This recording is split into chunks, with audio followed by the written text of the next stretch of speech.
1971 সালে মুক্তিযুদ্ধের সূচনা লগ্নে কুষ্টিয়া ছিল প্রতিরোধের দুর্গ। তৎকালীন কুষ্টিয়া জেলাকে অস্থায়ী রাজধানী ঘোষণা করে গঠিত হয় মুজিবনগর সরকার। যুদ্ধের শুরু থেকে জেলার বিভিন্ন স্থানে মুক্তিবাহিনী ও পাক হানাদার বাহিনীর মধ্যে সংগঠিত হয় ছোট বড় 127টি রক্তক্ষয়ী যুদ্ধ। আগস্ট ও সেপ্টেম্বরে মুক্তিবাহিনীর প্রবল প্রতিরোধের মুখে বিপর্যস্ত হয়ে পড়ে পাক সেনারা। শহর ছাড়া প্রায় পুরো জেলাই নিয়ন্ত্রণে নিয়ে নেয় মুক্তিযোদ্ধারা। এরপর 11ই ডিসেম্বর আবারও মুক্তিবাহিনীর প্রবল আক্রমণে শহর ছাড়তে বাধ্য হয় পাক হানাদার বাহিনী। সম্পূর্ণ শত্রুমুক্ত হয় কুষ্টিয়া জেলা। আমরা তো দিনের বেলায় চলাফেরা করতে পারতাম না। আমরা রাত 10টার পর থেকে ভোর পর্যন্ত আমাদেরকে জায়গায় জায়গায় যেতে হতো। এবং সারা রাত সারা দিন যুদ্ধ চলার পরে ওরা গভীর রাত্রে ভোরের দিকে গভীর রাত্রে 4টে গাড়ি নিয়ে ওরা পালায় চলে গেল। 11 ডিসেম্বর মুক্ত করার পর আমরা কুষ্টিয়া মুক্ত হওয়ার পর তখন আমাদের কমান্ডার অনেক কিছু আসছিল। অলরেডি কুষ্টিয়া মুক্ত হয়ে গেছে, কুষ্টিয়া জেলাটা পুরাই মুক্ত হয়ে গেছে। মুক্তিযুদ্ধের সময়ের সেই ভয়াবহ স্মৃতি ছড়িয়ে আছে শহর জুড়ে।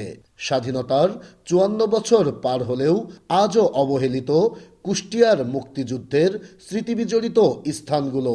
নেওয়া হয়নি কোনো সংস্কার বা সংরক্ষণের উদ্যোগ। বিভিন্ন জায়গায় কবর আছে মুক্তিযোদ্ধাদের, সেগুলো সরকার খুঁজে বার করে সংস্কার করুক। ভবিষ্যৎ প্রজন্ম যাতে স্মরণ করতে পারে যে এরা মুক্তিযোদ্ধা ছিল, দেশের জন্য যুদ্ধ করে মারা গেছে। মুক্তিযোদ্ধা মন্ত্রণালয়ের পক্ষ থেকে যদি উদ্যোগ নিয়ে এই বিষয়গুলো যদি তারা আমলে নিয়ে আসে এবং ভবিষ্যৎ প্রজন্মের জন্য এবং ইতিহাস সংরক্ষণ করার জন্য এগুলো যদি ধারণ করে সত্যিকার পদক্ষেপ গ্রহণ করে, তাহলে আমার মনে হয় বাংলাদেশের সঠিক ইতিহাস ভবিষ্যৎ প্রজন্মরা জানতে পারবে।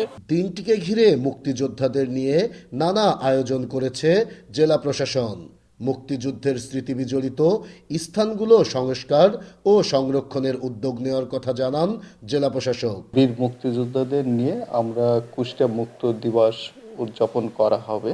কোথাও যদি কোনো সংস্কার বা কোনো কিছুর প্রয়োজন হয়, তারা আমাদের কাছে তথ্য পাঠাইলে আমরা ওইটা সংস্কারের জন্য আমরা মুক্তিযোদ্ধা বিষয়ক মন্ত্রণালয়ে তথ্য পাঠিয়ে দিব। 16ই ডিসেম্বর চূড়ান্ত বিজয়ের 5 দিন আগেই কুষ্টিয়ার মুক্তিগামী দামাল ছেলেরা ছিনিয়ে এনেছিল স্বাধীনতার পতাকা। 11ই ডিসেম্বর তাই কুষ্টিয়ার মানুষের গৌরব, আত্মত্যাগ আর বীরত্বগাথার দিন।